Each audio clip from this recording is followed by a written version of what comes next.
We have absolutely no light at all. I'm going to, there is no light. No?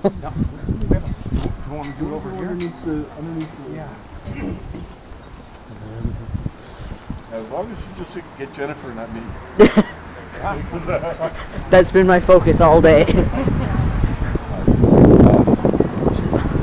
which CBC are you in? Grand Falls? Yeah, I'm Central. It says that, Central. okay. So yeah. What I'm doing is for the Central Morning Show, but all the morning shows want us. So, okay, yes. Okay. You'll go everywhere. Yeah, so it'll be across provinces. Nice. Okay. Oh, she loves that. And of course the big great thing about taping these is that I can make this both sound good. I don't have a problem with you. You're better at radio than I am. I'm a newspaper guy. Oh, okay. I look great on the radio. Yeah, I've got a face for it too. That's what they tell me. That's what too. And Jennifer, just tell me your name so I can check it out. Yeah, Jennifer McCreath. Jennifer. And how do you spell your last name? And small c, big C. R-E-A-T-H.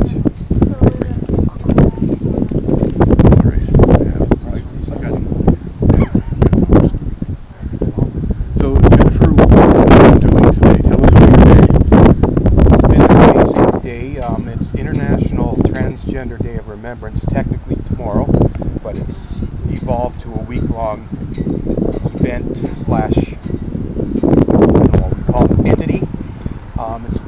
Initially it was created to remember victims of violence and murder and suicide in the transgender community, but it's also evolved worldwide into an education and awareness type of thing. A couple of years ago, I decided to organize the very first trans event in front of the provincial government buildings, and to kind of just raise awareness. And I thought the time was right to take the show on the road. I'm kind of well known as the trans guru, shall we say, in Newfoundland, because I've been here for 6 years. I've done a lot of education and outreach, not necessarily because I like doing it, but because I know it helps educate people and make people around me feel comfortable with me. And I've received a lot of emails from people all over the province with questions, and when I got wind of a controversial article that had been submitted to the Nor'Wester, I believe it was called, which coincided with the announcement by Darren King of amending the Human Rights Act to include gender identity and gender expression, something I and others have been fighting for so long, I felt the time was perfect to take a trip across the island and drop into several towns. Not necessarily to confront anyone, but to just do that education and outreach work. People are afraid of the unknown. Making people feel comfortable with me and recognizing that, sure, trans issues are fairly rare, and there's not a lot of people that are out about doing this, especially in Newfoundland, but at the same time, I've been fighting for 7 years to let people know I'm just a human being like anyone else. So you mentioned the article in the Nor'Wester.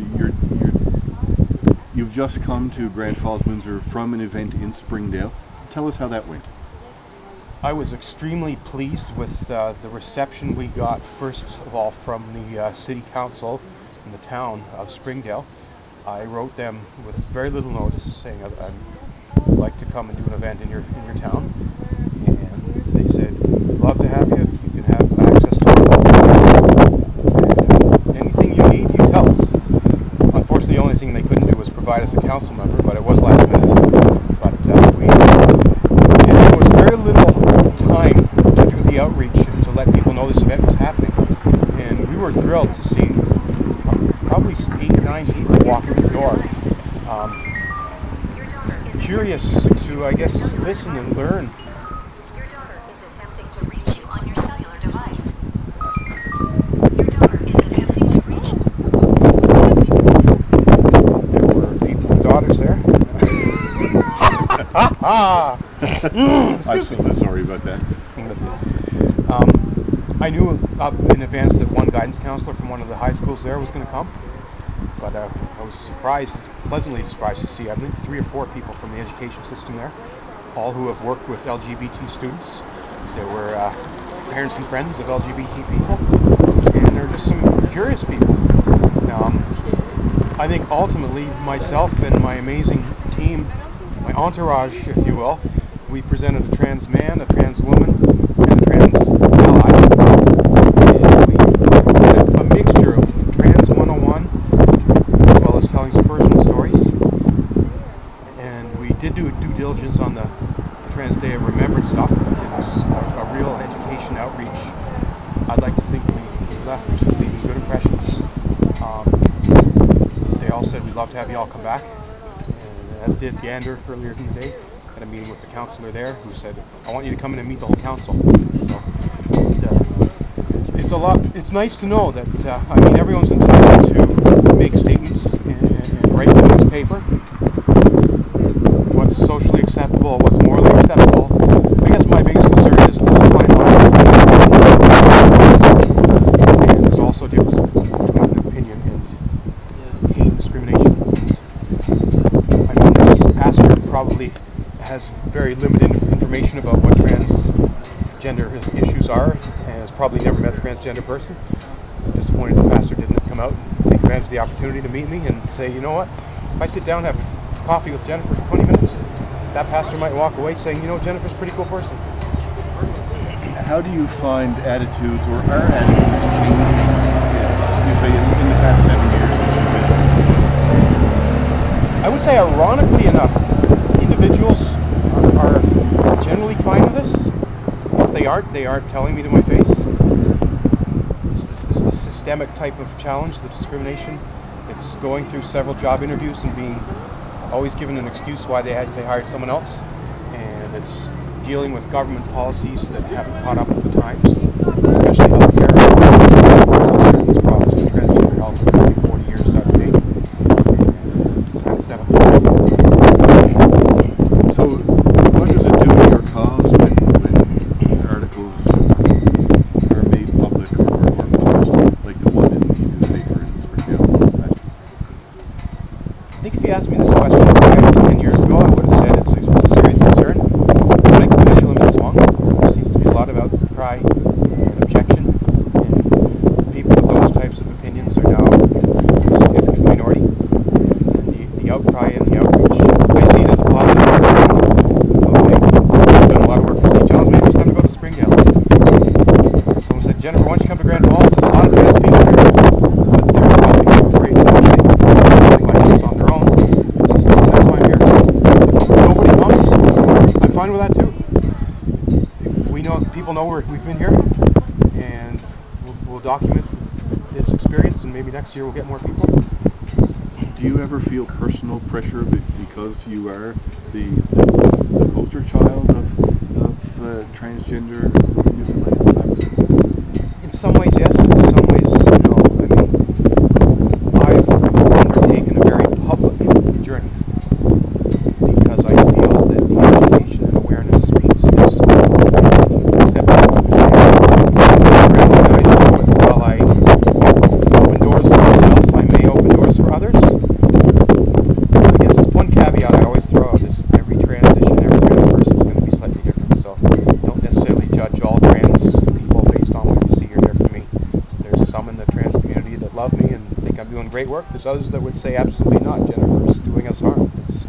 We all have rights to opinions, and every small community has their internal squabbles. Jennifer, thanks so much for this. Thank you so much.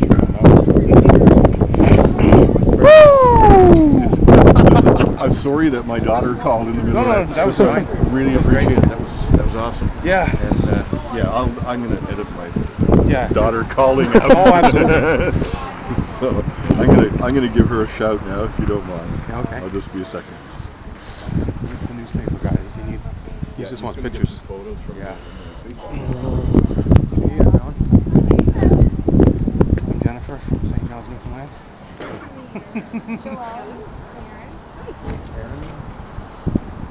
Joelle. Well, Can't. you emailed me, right? Yeah. It's Jake. That's CBC. Here with me, Nora. Advertiser. Advertiser. I do a little sideline. Oh, okay. When the girls are all sick, I take pictures.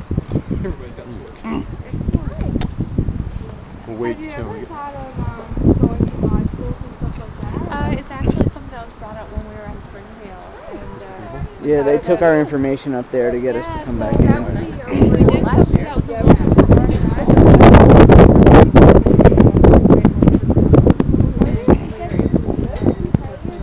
The light is so terrible, it's going to be mostly audio, but unless we break out the flashlight again. Fine. Yeah, for the flashlight. Hello, new people. Thanks for joining.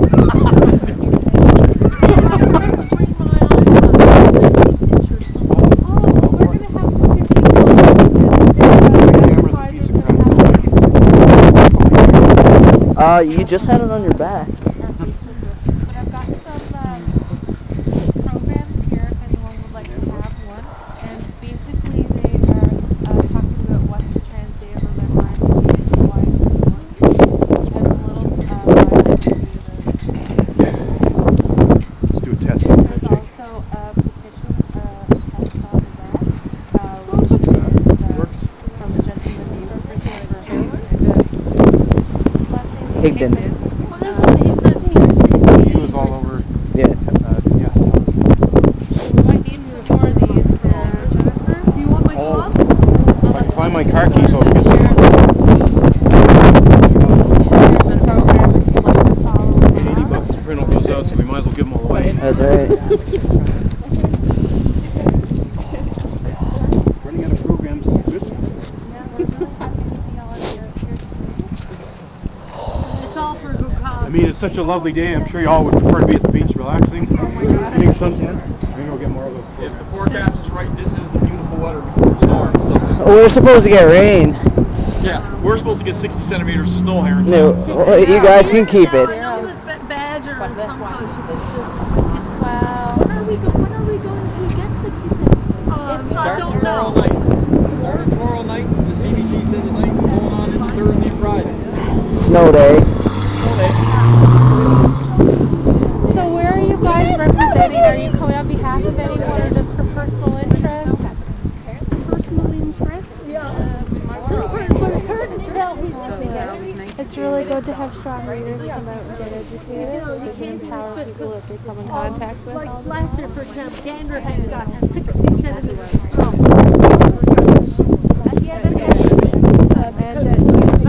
Oh, God. Or feel like they were discriminated against.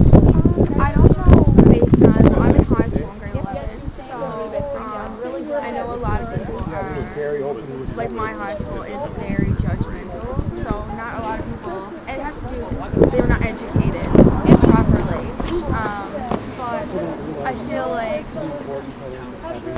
that not many people feel like welcome to be themselves.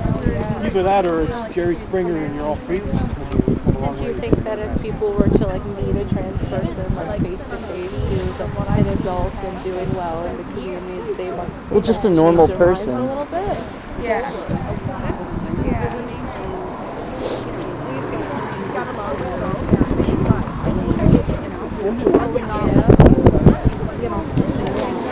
Yeah, you guys learn, but not everybody gets that chance. Yeah.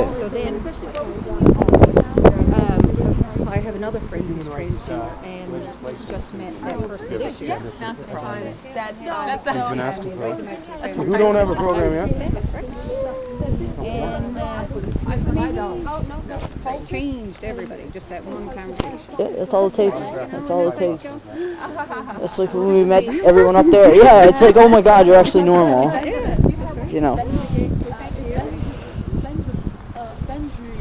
For me, as someone who's not a trans person, I think it's important for me to be there too. How's our time? Are we getting close to being ready to start? It's 9:33. Wait a few more minutes, I guess. Everyone strolled in kind of 10 minutes Honestly, late. the one we had last year, this is actually double, or like double the amount of last The further we get from home, the more people we are getting. We started at like 6:30 this morning in 6:20 Arnold's a.m. Cove. in Arnold's Cove out on the beach. Oh, We It didn't was even tell cold. anyone what we were doing. I was like, let's pull off in Arnold's Cove. Actually, no, we did Facebook that one. Okay. We pulled into Lewisport unannounced and had a And have little you done chat. Topsail? Topsail Yeah. Beach? CBS. My brother's there. Oh, Yeah, Topsail Beach. Nothing wrong with we I haven't think that's actually. something that we We'll think get there. about doing this summer is actually doing a series of trans flag raising events all across the province, as many as we can let's approve. Get the picture. Let's get the, Yeah. should we get these flags on the... Do you folks want photography with our various... Anyone else want to be in these pictures? Has anybody ever seen the trans pride flag before? No, I haven't. So yeah, so this is probably new to a lot of people Yeah. in this area. So